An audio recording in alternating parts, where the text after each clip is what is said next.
Explain the features of tally accounting software या ERP। ठीक है, सबसे पहले जनरल इसका सुनो, उसके बाद आंसर समझ में आता हो। आंसर हाँ वही रहते पूरे। हेलो ये ले लो, उसमें से पढ़ा लो।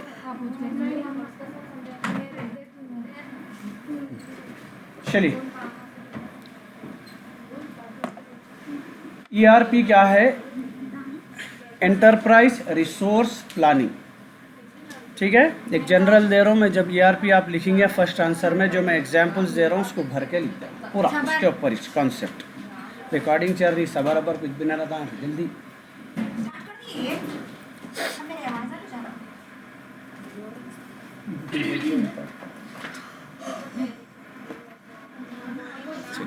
ERP क्या रहता? सपोज एक डिपार्टमेंट, एक कंपनी है, कंपनी के अंदर जो है कई किस्म के डिपार्टमेंट्स रहते। एक आता आपको प्रोडक्शन डिपार्टमेंट, उसमें भी कई छोटे छोटे और डिपार्टमेंट्स आते हैं। वेयर हाउस रहता, स्टोरेज वगैरह रखने वाले। अकाउंटिंग का एक डिपार्टमेंट रहता, फिर उसमें भी कई अलग अलग रहते। ठीक है, परचेजिंग डिपार्टमेंट अलग आता। ठीक है, डेली का बिजनेस का अलग आता, पेटी का, कैश का अलग। फिर उसके साथ में जो है आपको HR डिपार्टमेंट आता, जो लोगों को सिलेक्ट करते हैं वहाँ पे, प्लस सैलरीज वगैरह, बाकी कंपनी का एडमिन मैनेज करते हैं वहाँ। ऐसे और भी कई मार्केटिंग वाले रहते, सेल्स वाले रहते, सारे अलग अलग डिपार्टमेंट्स। अब एक कंपनी में हर एक के लिए एक अलग सॉफ्टवेयर रहता उनके हिसाब से। तो कंपनी में क्या होगा था, प्रॉब्लम ये था कि जब मैं कंपनी का अगर बॉस CEO हूँ, तो मेरे को एक कंप्लीट रिपोर्ट होना है।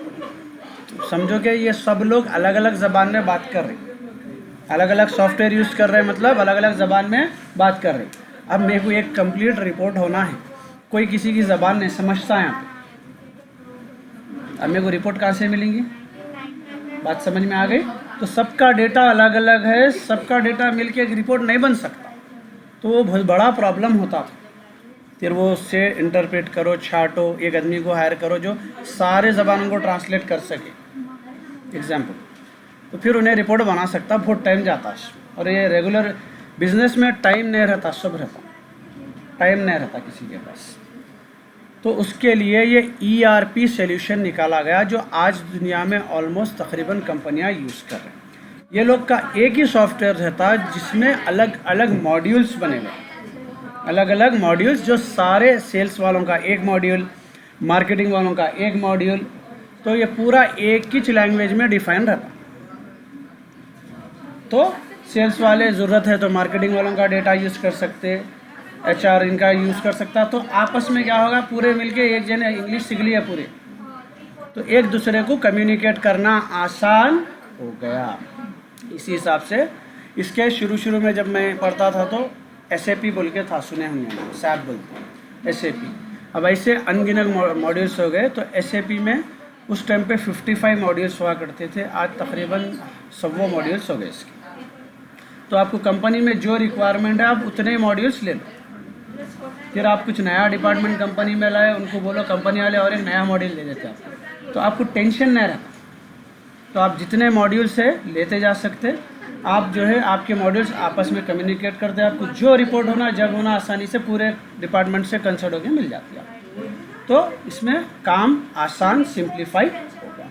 This is enterprise resource planning, ERP। अब टैली वाले भी बाद में अपने खाली टैली हुआ करता था, उसको ERP बना लिए ताकि सारे डिपार्टमेंट से उन्हें भी कॉन्टैक्ट, क्योंकि हर डिपार्टमेंट पैसे पे चलता। टैली है अकाउंटिंग सॉफ्टवेयर, तो सबसे कनेक्टेड रहना पड़ता उसको। तो टैली वाले भी क्या करें, ERP बनाए। तो उसके जरा इन्हें ERP 9 में रहता क्या। अब देखो आंसर कैसा आसानी से समझ में आता।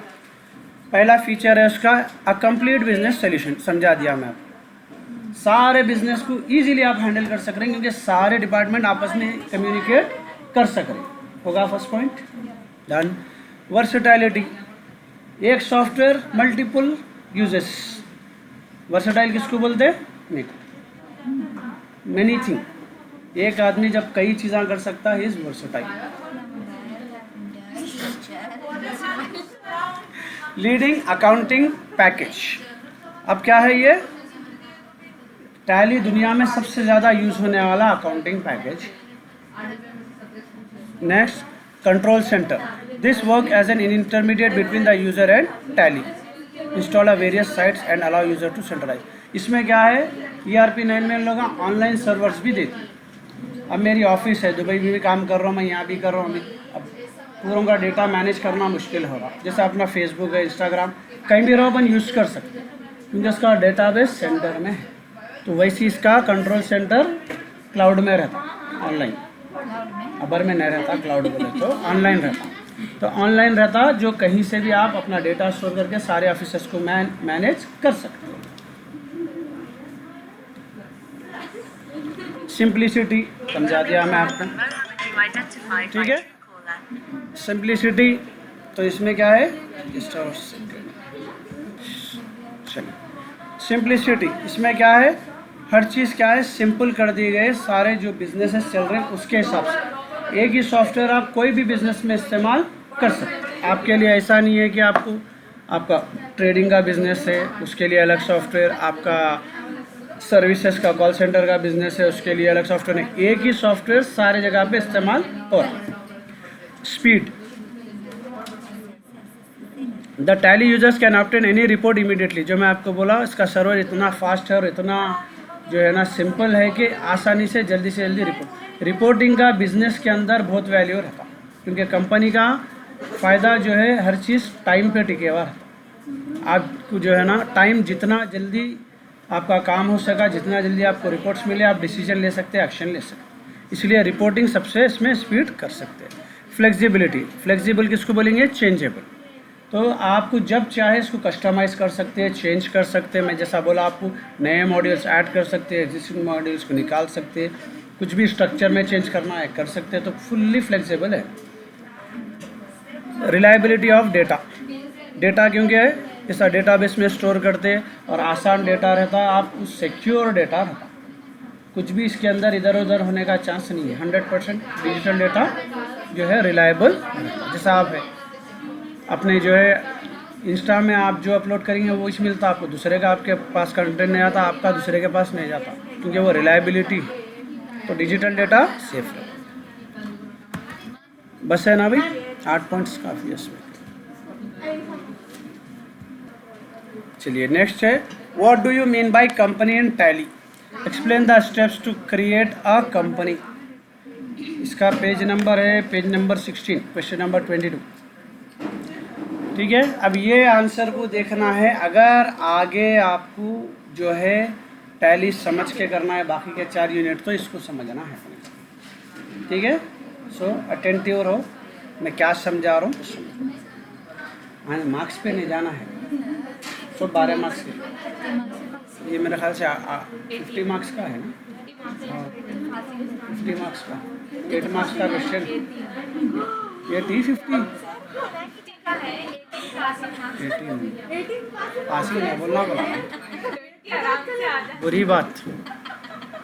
चलिए, तो यही क्वेश्चन 100% आने वाला है और किसी भी फॉर्म में उठा के देता है। लफ्ज़ वहाँ वर्ड ढूंढना है, कंपनी, फर्स्ट यूनिट में, ठीक है। Meaning of a company in Tally, in Tally company means the accounting entities like limited company, partnership firm, trust, sole tradership. मैं टैली का सॉफ्टवेयर अगर ख़रीद रहा हूँ, कंपनी में इंस्टॉल कर रहा हूँ, तो मैं, मेरी कंपनी होती कंपनी। बात समझ में आ गई। अब मैं कलर्स स्कूल, टैली अगर मैं इम्प्लीमेंट करा तो कलर्स स्कूल हो गया कंपनी। आ गई बात समझ में, क्या हो गया, कंपनी। अब टाटा वाला ख़रीदेंगे तो टाटा कंपनी, तो वो कंपनी कुछ भी हो सकती है। एक लिमिटेड कंपनी शेयर्स की समझाया था मैं, पार्टनरशिप हो सकती, सोल ट्रेडरशिप हो सकती, आपको कोई भी टाइप की कंपनी हो सकती, ओके। हमारी कंपनी आलिया। चलिए, तो यहाँ पे अपने को टैली के अंदर, इसका एक वीडियो मैं बताता हूँ और शेयर भी करा तो करता हूँ, इसको एक बार देख, इसको सिर्फ देख लो, अंदर न को जाओ डीप में। इसके एक वीडियो देता हूँ, इसमें स्टेप्स लिखना है, टैली खोलने के बाद कंपनी कैसा क्रिएट करना, एक एक स्टेप।